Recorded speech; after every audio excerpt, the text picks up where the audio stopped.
সূরা আসর আয়াত 1-2। মহান আল্লাহ তাআলা সময়ের শপথ নিয়ে বলতেছে, নিশ্চয় মানুষ ক্ষতিগ্রস্তদের দলে অন্তর্ভুক্ত। মহান আল্লাহ তাআলা কাদেরকে ক্ষতিগ্রস্তদের দলে অন্তর্ভুক্ত এই কথা বললেন? মহান আল্লাহ তাআলা তাদেরকে লক্ষ্য করে বললেন, যারা আল্লাহকে সার্বভৌমত্ব এবং সমস্ত ক্ষমতার মালিক আল্লাহকে মানে না এবং আল্লাহকে বিশ্বাস করে না, যে আল্লাহ জীবনদাতা, আল্লাহ বিধানদাতা। এই আল্লাহ জীবনদাতা, আল্লাহ বিধানদাতা, আল্লাহ আইনদাতা, এই জীবন বিধানদাতা হিসাবে যদি আল্লাহকে যদি আমরা না মানি, ওই সকল মানুষগুলো ক্ষতিগ্রস্তদের দলে অন্তর্ভুক্ত। মহান আল্লাহ তাআলা এটাই জানাচ্ছেন। ইসলাম, মহান আল্লাহ তাআলা ইসলামকে পরিপূর্ণ দিন হিসাবে আমাদের কাছে প্রেরণ করেছেন।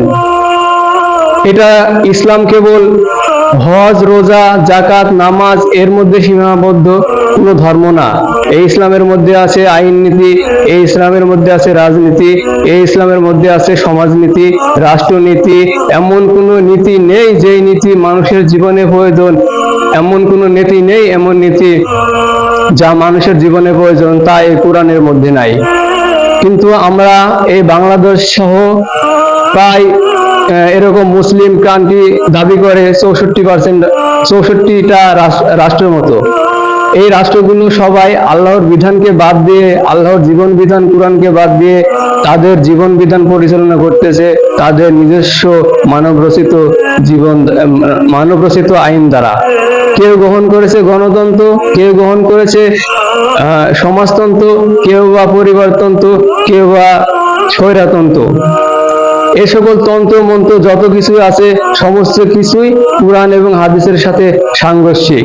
আর এর উপর যদি কোনো মানুষ মৃত্যুবরণ করে, তাহলে সে আল্লাহর সাথে কুফরি অবস্থায় মৃত্যুবরণ করলো।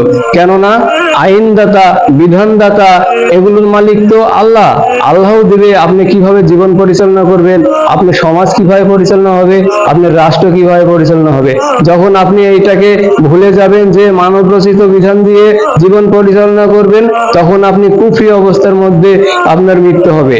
আমরা যেহেতু আল্লাহর বিধানকে বাদ দিয়ে মানব রচিত বিধানকে মেনে নিয়েছি, তাই আল্লাহ আমাদের উপর আযাব এবং গজব নাজিল করতেছে, যা আমরা লক্ষ্য করলে বুঝতে পারি। ফিলিস্তিন এবং ইন্ডিয়া, কাশ্মীর এগুলোর দিকে তাকালে আমরা বুঝতে পারি।